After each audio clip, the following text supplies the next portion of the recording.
Tururú.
Si no, hicieron que...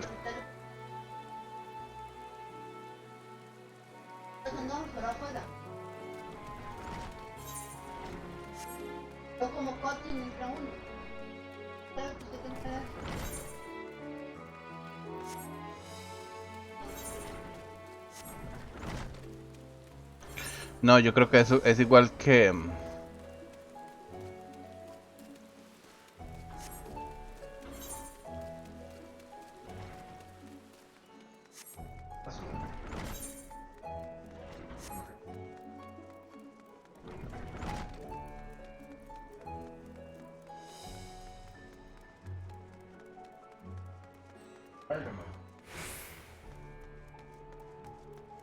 ¿Será? Sí.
Bueno, el Satán les quedó muy bonito, man.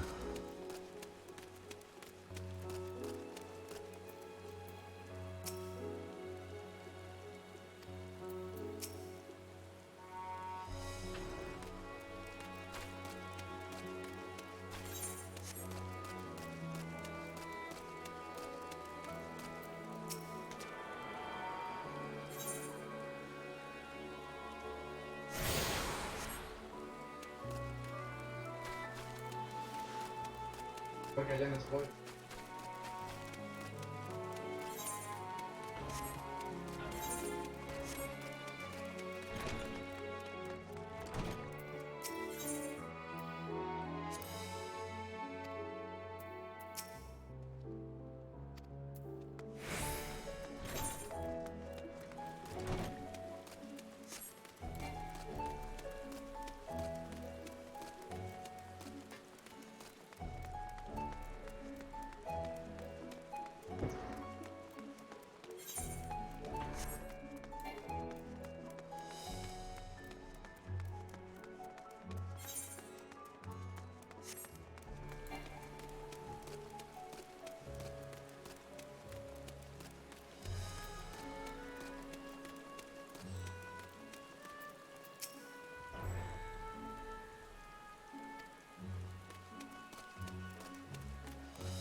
Mm.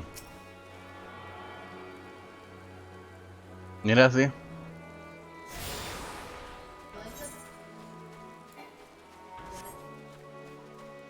Apenas voy camino.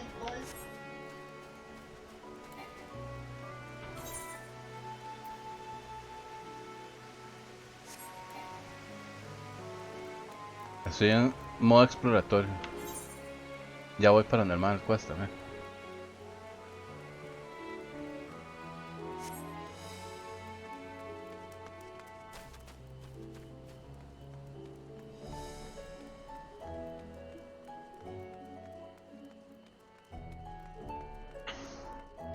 Ahí está, un Infamous, Greta.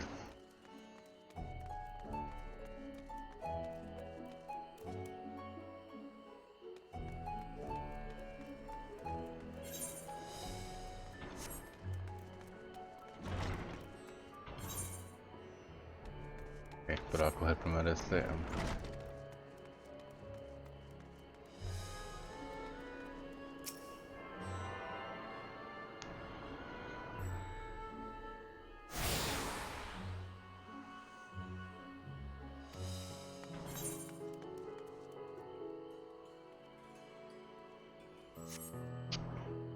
LOL.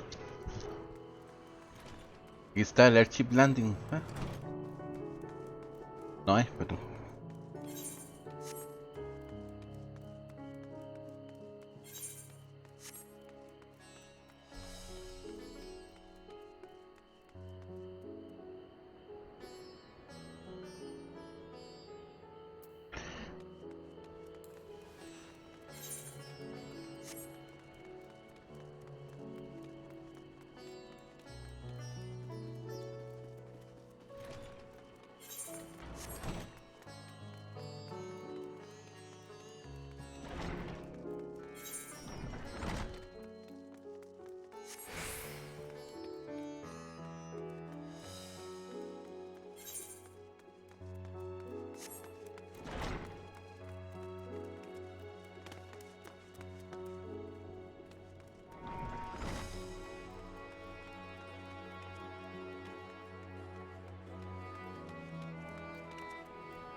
Wow, qué lugares más chidos.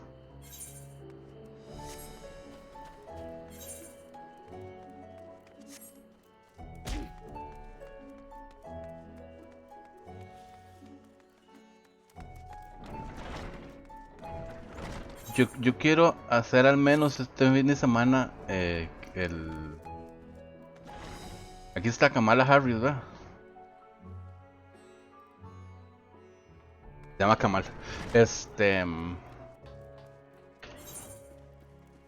Hacer eso, que le digo, de que siempre alguien esté vigilando esto, porque estoy seguro que este es el único fin de semana que va a hacer un desmadre.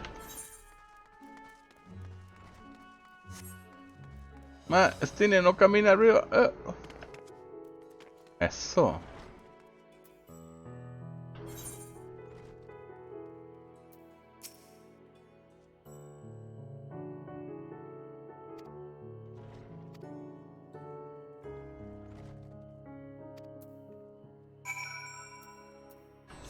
Lol.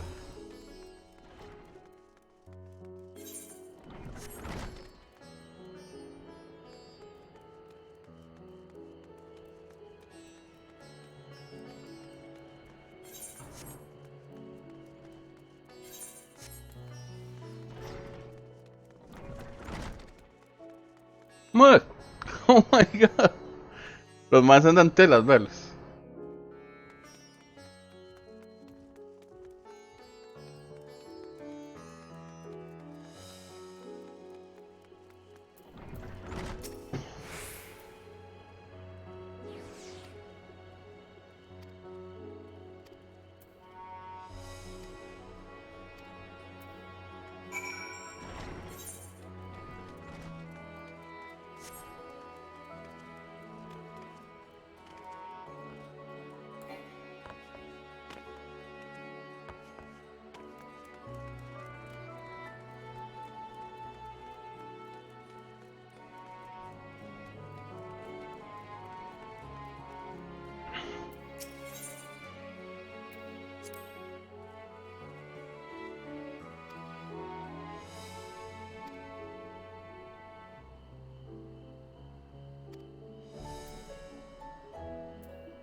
Are we the last to arrive? I hope we've not kept you waiting. Not at all. Your comrade is feeling better, I trust. Much better, thank you. Harness remedies are certainly potent, in more ways than one. One becomes accustomed to the taste, although I hope you never have cause to do so. Pray, take your ease.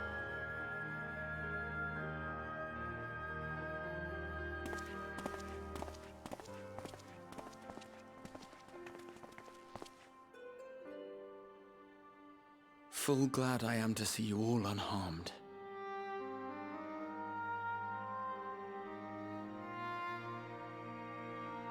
Valiant scions, for your heroism, you have my boundless gratitude. You cast down that dire tower and set free its hapless captives. You cleanse their souls of its corrupting influence. No words of thanks will suffice. In place of platitudes, I offer a bounty of warding scales. Pray accept your due reward, along with the goodwill of Radzatan. Alchemists throughout the land were put to work in the forging of your talismans. The finished ones have been collected, and now await you at the High Crucible of Alchemia. Present this letter when you are ready to take them into your possession.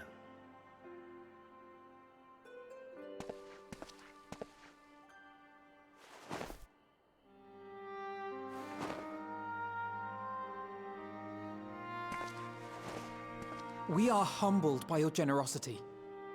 Know that the inventive wisdom of Radzatan will be vital in restoring serenity to our star. Every single one of those scales came from you, didn't they? You must still be in such pain.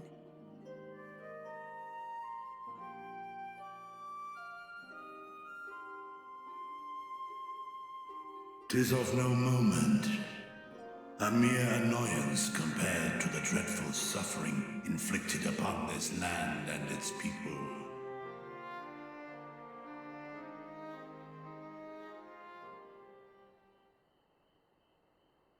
Albeit brief, my involvement in the Dragonsong War afforded me a glimpse of the myriad sorrows which consumed both dragon and man. Though you were half a world away, such tragedies as befell your kin must have affected you deeply.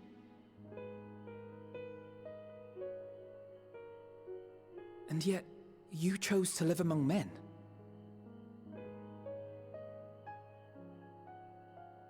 In the age when that conflict first bloomed, my choice had already been made. In some distant place, man slew dragon, and dragon slaughtered man. Yet no hate could I muster for those smiling faces which did look to me for guidance. Not even my brother's righteous rage could rally me to his cause. I huddled here, secret and still, hoping against hope that which I had built would remain untouched by the chaos and carnage.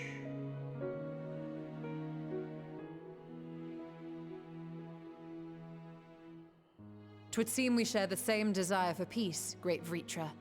To that end, I wonder if we might trouble you with another question.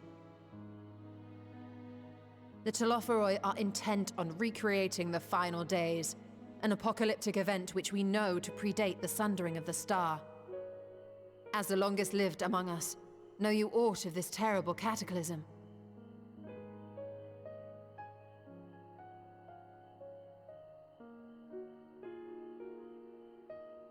Nay.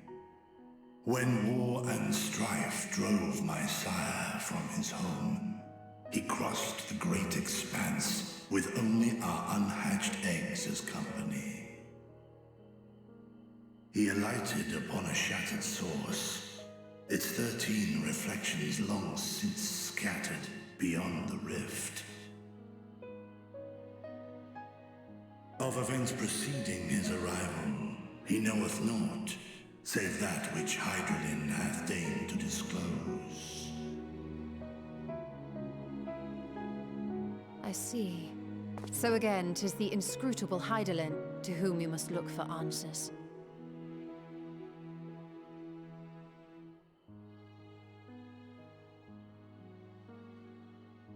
Seek you to divine the will of this star? If so, I have a tale which may afford you some small comfort.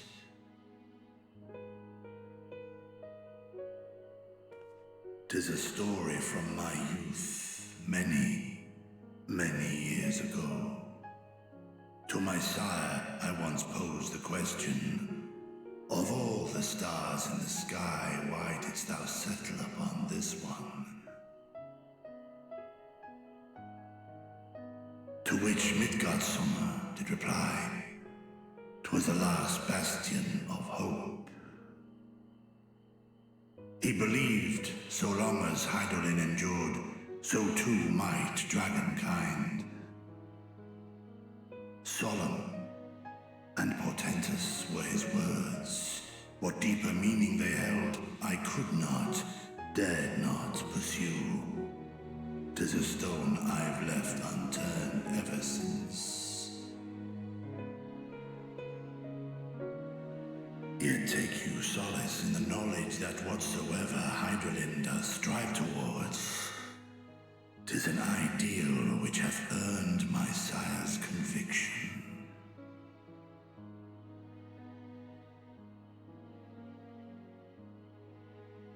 Thank you, Vritra. You've given us warm reassurance in a world gripped by cold uncertainty.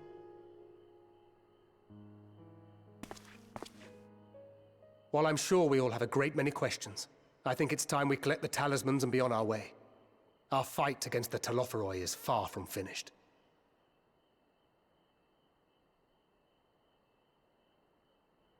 We must take our leave, but please do inform us if we can provide any further assistance.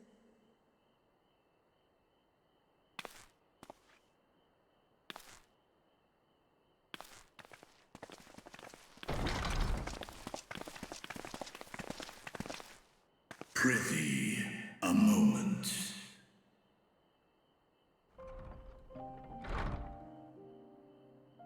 There is one whom my sire hath judged worthy of honor and respect. The one known to men as Eorzea's champion. This hero of renown and rumor, 'tis thee.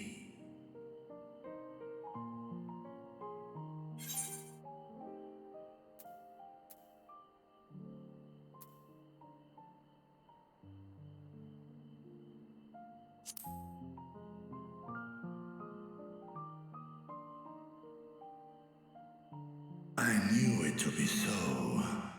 From man and dragon alike have I learned of thine exploits.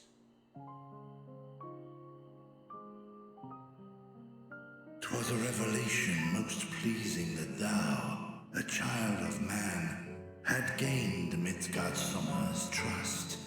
But alongside mine elation runneth a rivulet of dread. For upon thy life's reel wind too many threads of fate, power, weal enmeshed with woe. Amidst this tangled knot thou shalt know no rest. 'Tis an endless confluence of forces, a struggle without surcease. More terrible still is the attrition wrought upon thy companions, as they are swept up in the storm of thine existence.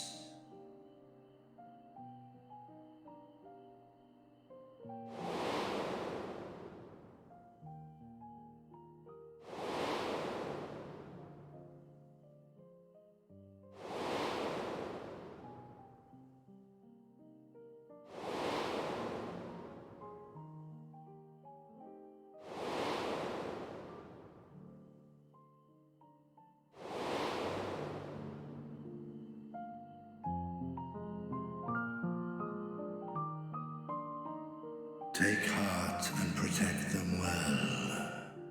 They will be your strength and your salvation. The hope thou wilt need come the end. Even cowering behind my curtain, I know the suffering of the powerful. I have watched my siblings driven mad by loss. Thus do I exhort thee to spare no effort to keep thy loved ones safe.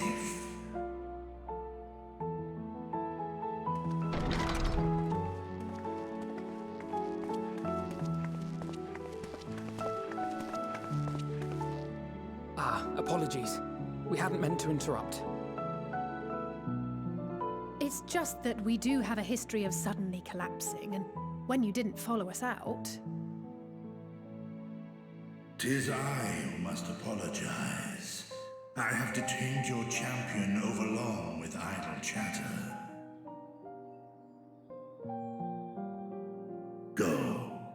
At war's end, I pray I welcome thee back into my hall, where together with thy joyful comrades, you may toast your triumph.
Mira, hay un...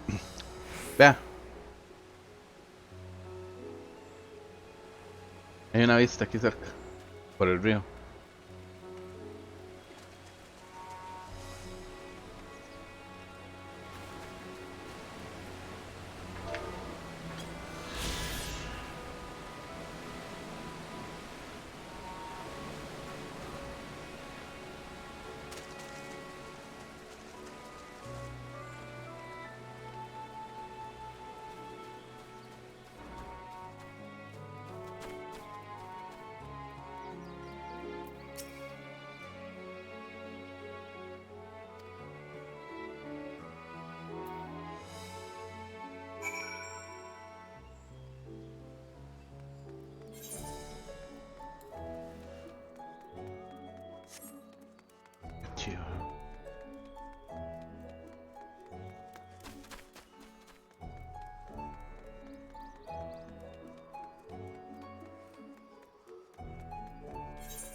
Do do do do do.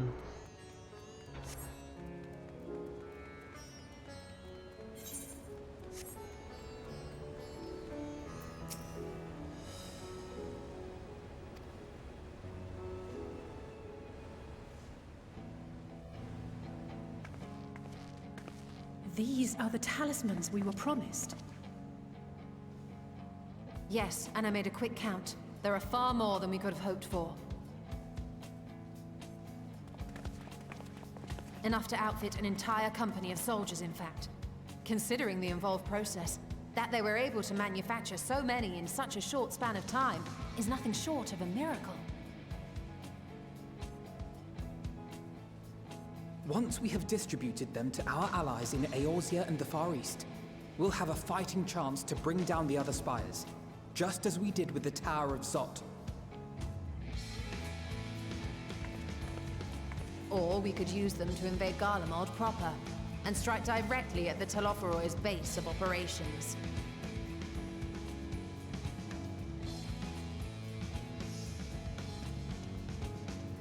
Of course, we would need to consult with various Alliance leaders before such a drastic measure could even be contemplated.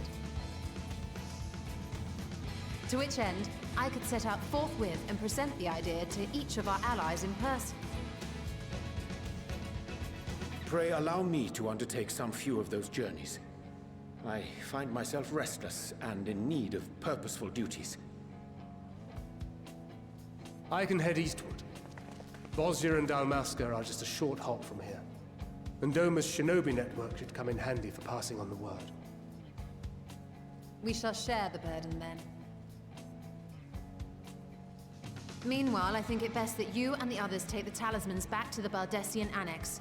We must keep them safe and secure until we've decided upon a course of action.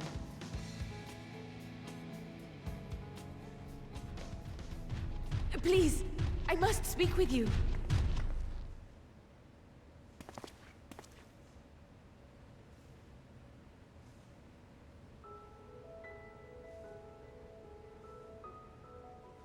Nidana, you're awake. Yes.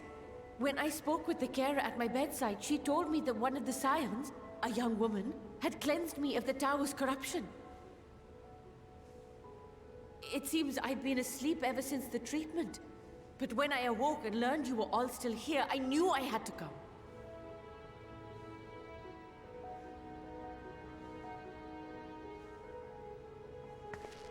As you said, Nidana was captured only recently.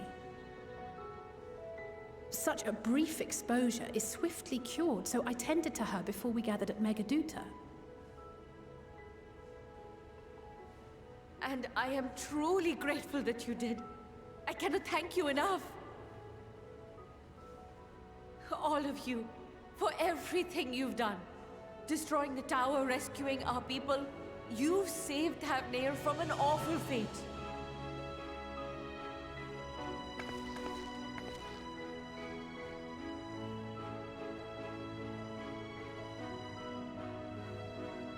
Yet who hath truly saved whom? Due in no small part to thine inspirational courage, the alchemists were successful in reproducing warding scales of proven efficacy. Replications of thy work now stand ready to travel across the seas, unto the hands of those who might wield them against this rising evil. The talisman? Is this true?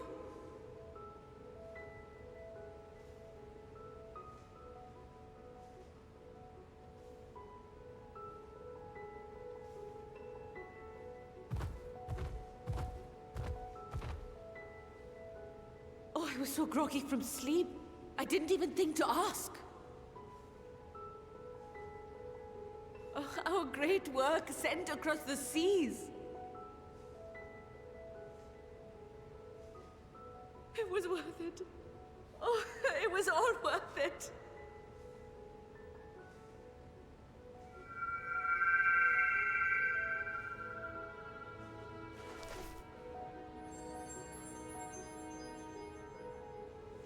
Look at that.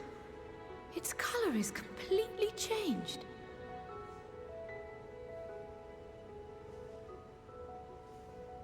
do you have there?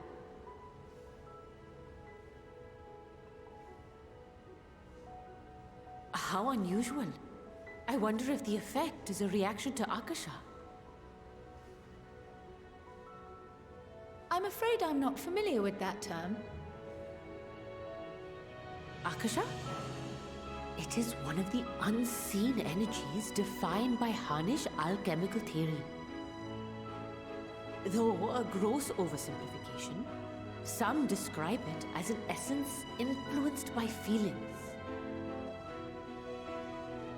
You imply that it is distinct from ether? Foreign scholars often conflate the two, but we see them as separate concepts. Ether is an energy which permeates the land.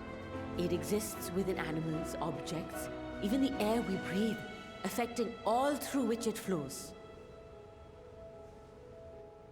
Akasha, on the other hand, exists in a domain beyond our reach. A gift bestowed from on high, or torn from the heavens in some traditions. Akasha can neither be created nor destroyed. It is beyond our power to purposefully alter or manipulate. The only thing observed to influence it is an abundance of, I want to say, spiritual emotion. As a veteran of the battlefield, surely you've experienced moments of desperation or exaltation when you've transcended the usual limits of your capabilities. That is a manifestation of Akasha, the invisible essence harnessed by heart, mind, and unyielding spirit. I really must hear more about this theory. Our disciplines are based entirely upon the idea that ether is the fundamental form of all energy. I'm glad my haphazard explanation has piqued your interest. But even for us, Akasha is a somewhat abstract field of study. A lack of practical application lends itself poorly to formalized research. Which is why my analysis of your flower can amount to little more than idle speculation. I am sorry. Nonsense! You have nothing to be sorry for. Your insight is much appreciated.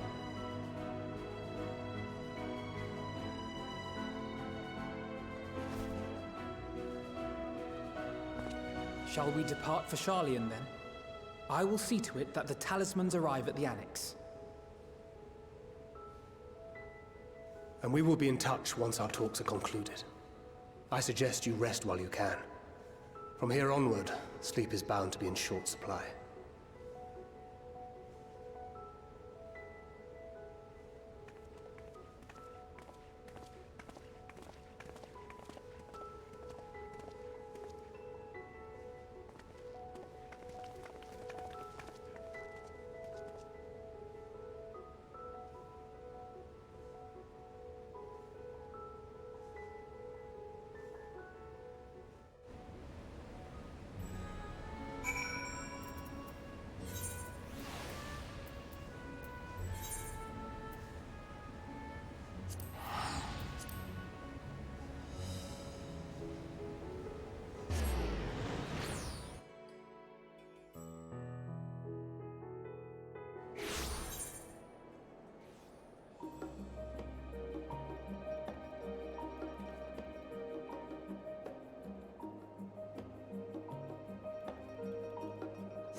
Take heart and protect them well.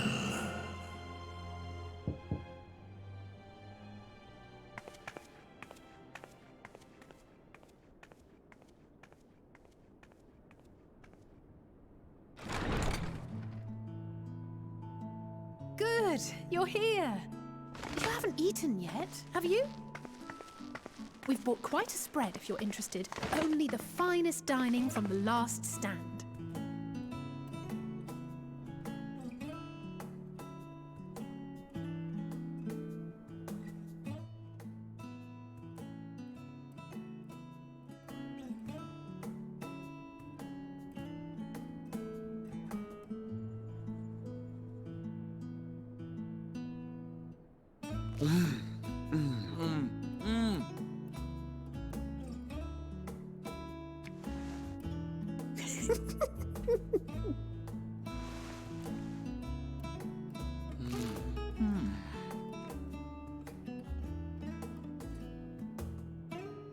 Lest you wonder, we invited Estinian as well.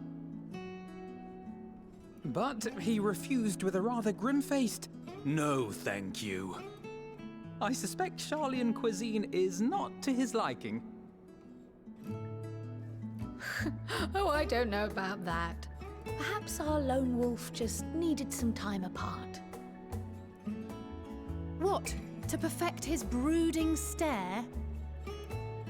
Next time, I'll drag him out by the ear, sit him down in front of a Charlian feast, and see that he eats every last bite. An excellent idea. Of all people, warriors must take proper meals and rest if they are to maintain a healthy constitution. Poor Estinian, beset on all sides.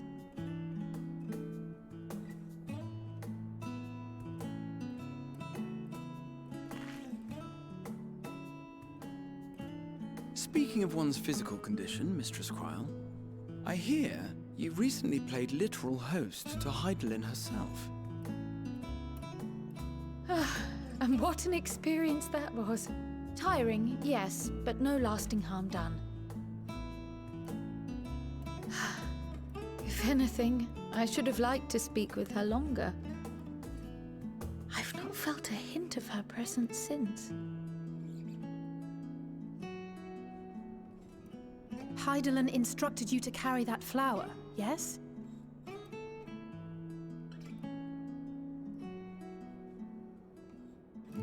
Twill be your guide, test and proof of your conviction. And then something about seeking joy in darkness, was it? Come to think of it, isn't that what happened with Nidana back in Radzat-Han? The flower did seem to radiate a joyful glow, as if reflecting the elation we all felt, the relief of a people with renewed hope. Indeed, and in turn, I felt buoyed by that radiance. 'Twas akin to spotting a beacon and knowing we were on the right path. I know we've not yet triumphed over the Telophoroi, or learned the full breadth of the Forum's plans. But even within the midst of our struggles, we find small moments of joy to sustain us. Rare and hard-won perhaps, but it is this pursuit of happiness that gives us the strength to carry on day after day.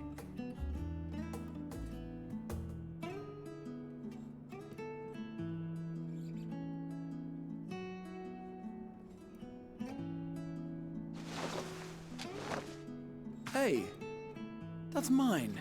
To the swift the spoils. Though I recall that levitation spell of yours was quick enough. Only barely. And even at my best, I'm still too slow to wield it effectively in battle. Mayhap I simply require more practice with this new magic. You unearthed it from the depths of Numenon, I presume? Aye, and from a veritable mountain of arcane tomes at that. 'Twas necessary to facilitate my solitary explorations. Or, to put it simply, you used it to sneak around the Forbidden Archives. Yes, well, after a fashion.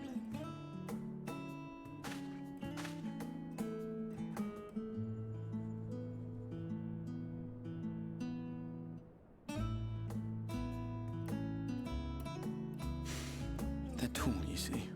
The shelves, they're too tall for me. And I could hardly move the library's platforms without attracting attention now, could I? Oh!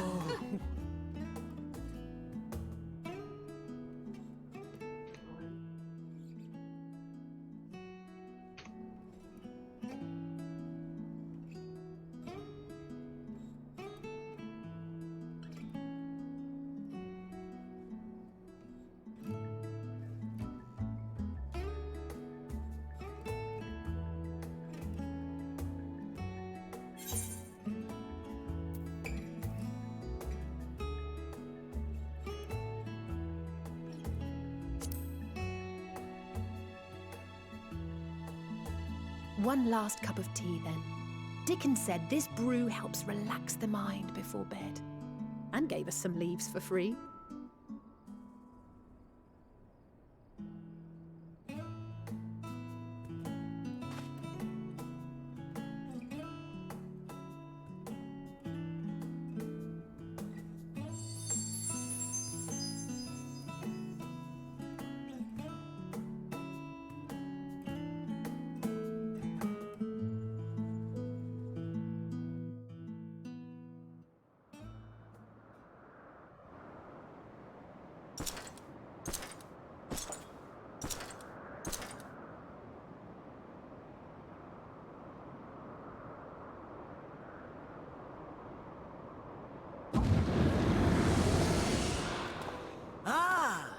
Enjoying the bracing cold, I see.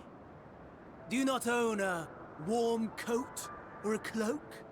Something in fur? Or fashioned from the skins of your enemies? Or... well, never mind that. I come to you once more as the bearer of bad news. Our tower in Thavnir has been toppled, and I need not tell you by whom. Given how many we have at our disposal, the loss of a single spire is hardly fatal to our plans. It does, however, slow the rate at which we siphon ether. If they continue to preoccupy themselves with the towers, then all will be well.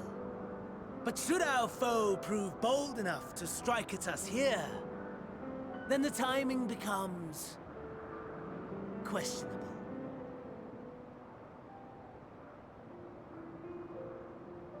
Our foe is bold enough. Of that, I can assure you.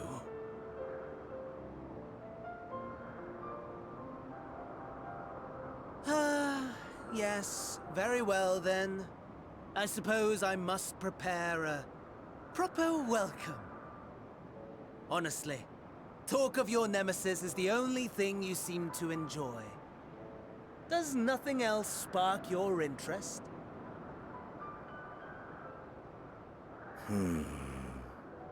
No.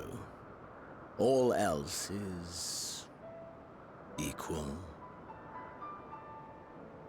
Equally tedious. Equally disappointing. The world is a tepid bog into which we sink, too weak to thrash as the mud clings to our eyes and fills our throats till we blissfully choke.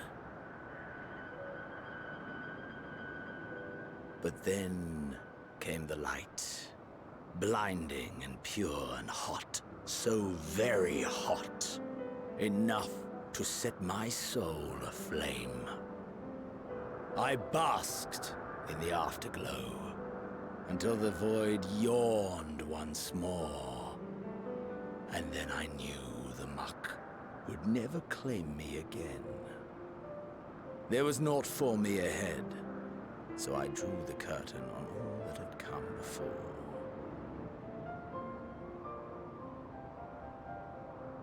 Burn.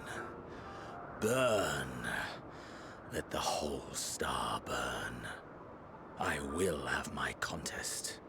I will reclaim my moment.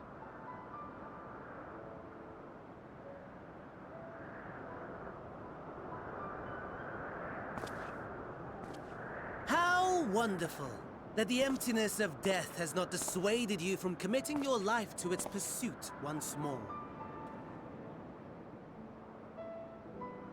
I don't know whether to envy you or pity you.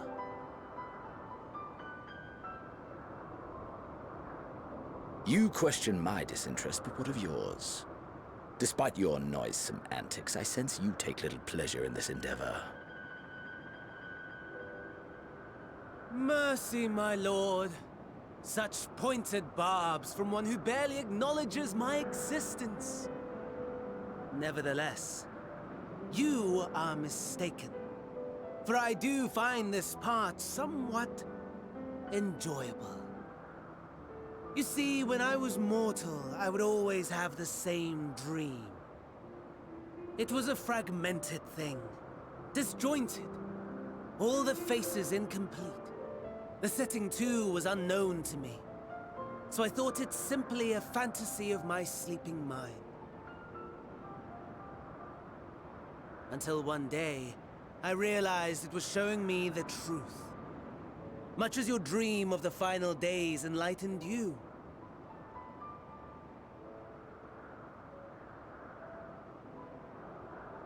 And soon, very soon, the rest of the world will see the truth of my dream, too.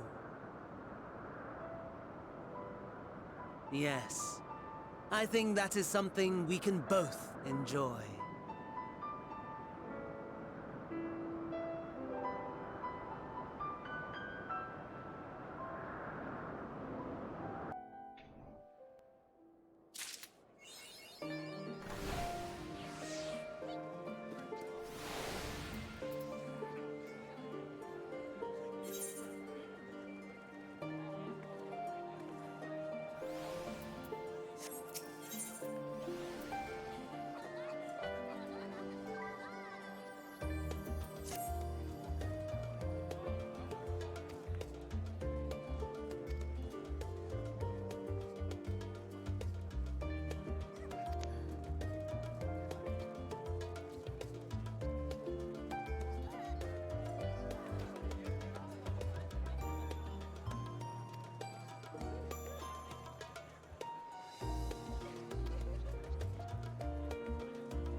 Ah, I remember you.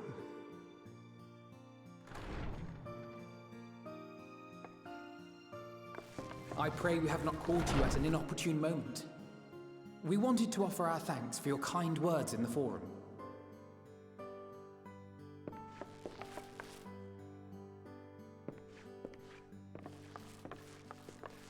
Well, I could hardly let that Inquisition go unchallenged. I've always believed that curiosity should be nurtured, not stifled. Thankfully, a majority of my colleagues agreed. A slender majority, aye, but a majority nonetheless. Had the vote not gone our way, we would be having a very different conversation, if any at all. Though I'd like to think you would have not given up on our cause. I'm told you paid a visit to the Annex afterwards. Yes, that's right.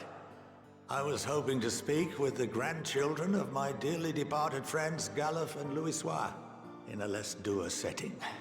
But it seems I just missed you.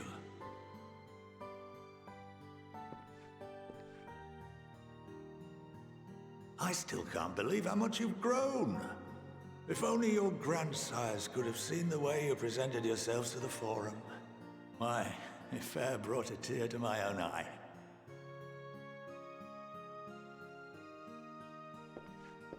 You must have the patience of a saint, putting up with this lot and their antics.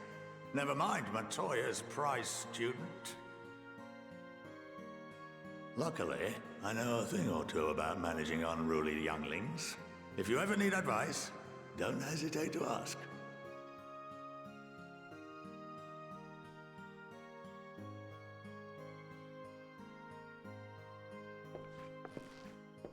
If I may, there is a rather more pressing matter we wish to discuss. What can you tell us of this duty that the Forum must fulfill? Nothing, I'm afraid. Like all humble servants of the Forum, I am sworn to secrecy.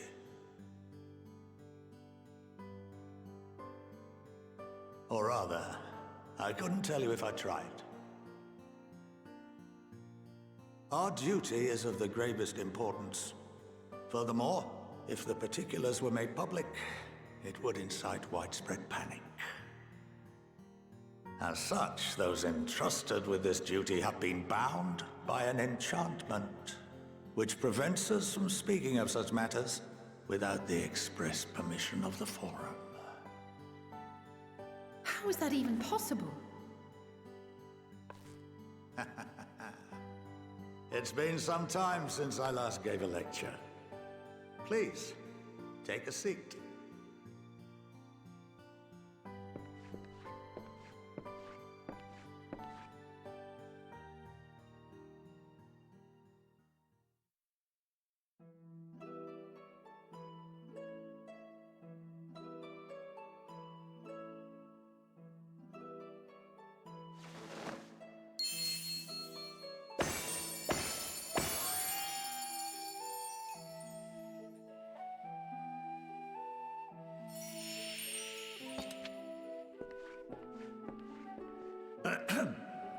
We shall begin by reviewing the fundamentals of etherology.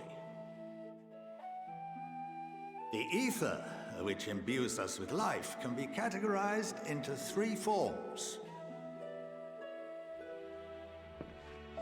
Two are of the incorporeal sort, the soul and the memory. Can anyone tell me the third?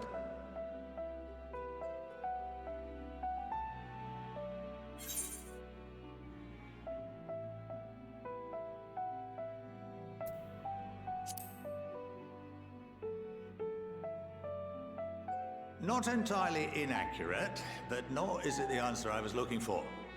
That would be corporeal ether. This is the form with which the layman is most familiar. Consumed by even the simplest of daily activities, and replenished by the food and drink that sustain us, this form of ether is in constant flux. In contrast, the ether that comprises the soul is rarely subject to dramatic change. The same can be said for memory, as the two are intrinsically linked.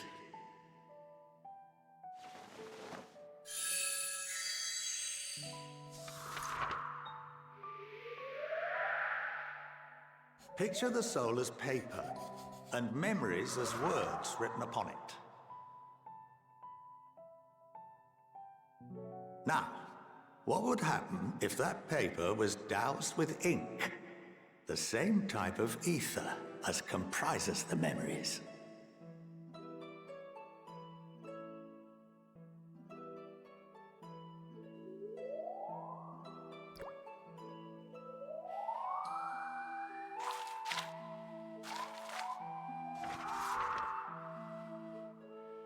It would blot out everything that was written.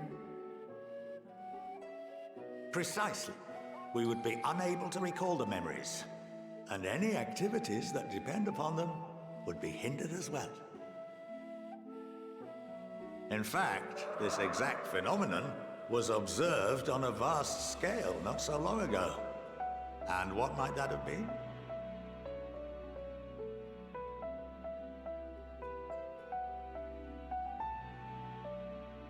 The seventh Umbral Calamity. The people of Eorzea vividly recall Bahamut breaking free of the Lesser Moon and raining hellfire down upon the realm. But no one could seem to remember the events that followed immediately afterwards.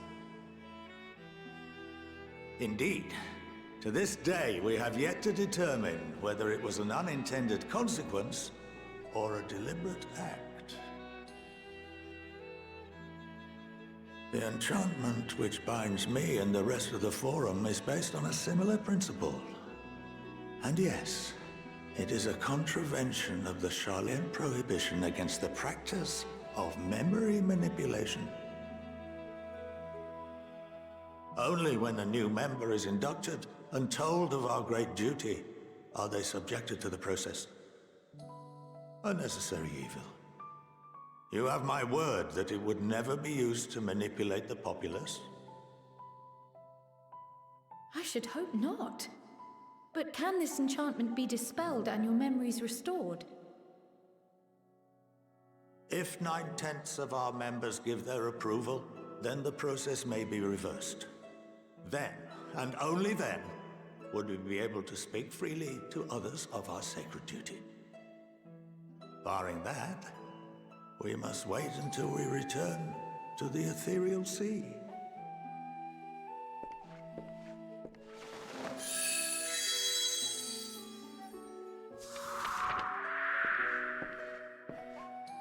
For there we will be purified, the blots upon our souls washed clean.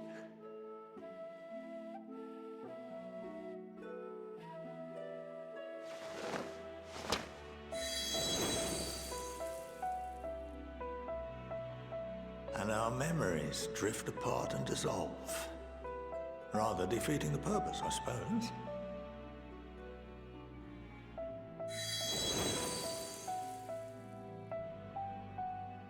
But there are those memories that are indelibly etched upon our souls, some believe.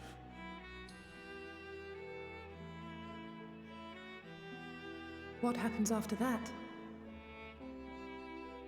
We are reduced to pure ether, coalesce with that of others, and create souls anew. Alternative schools of thought assert souls remain whole and return to the corporeal world, reborn into another form. Both theories have their proponents. Personally, I consider each equally probable.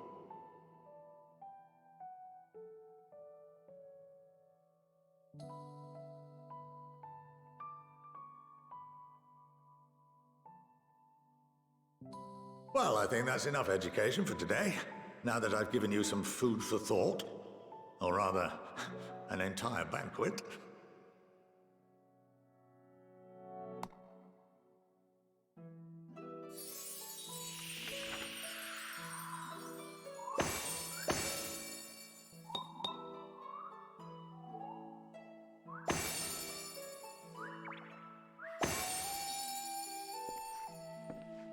I would remind you that although I'm unable to assist you with certain matters, the resources at my disposal may still be of use to you.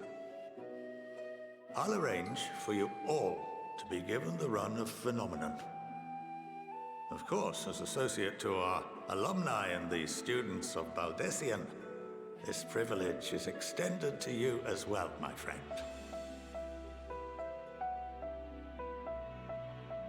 Oh, and I suggest you speak with Ki Aliapo. She's well known among the artisans of Sharlayan, and her network of contacts may prove useful in your search for knowledge. I wish you all the best in your pursuits, wheresoever they may take you.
Oh my god.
Yes. Ok, no. ¿Sabe qué se parece a Carlos? Ajá. Lucia.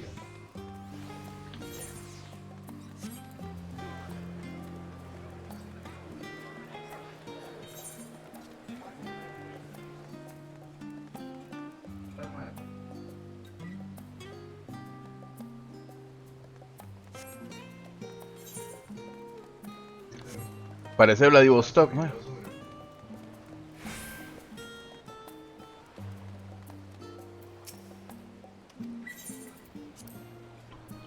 Bueno, entonces ya casi viene, puede ser 10 minutos. Voy a tomarme los de descanso, pero voy a ir a parar.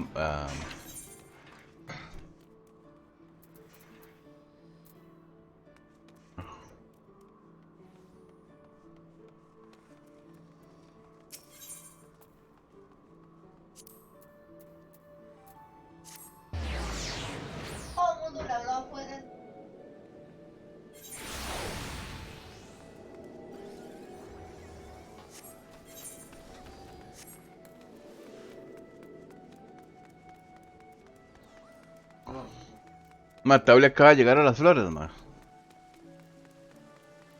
¿Cuál? Strings que no puedo tocar son los de espiga de Mr. Happy y si no.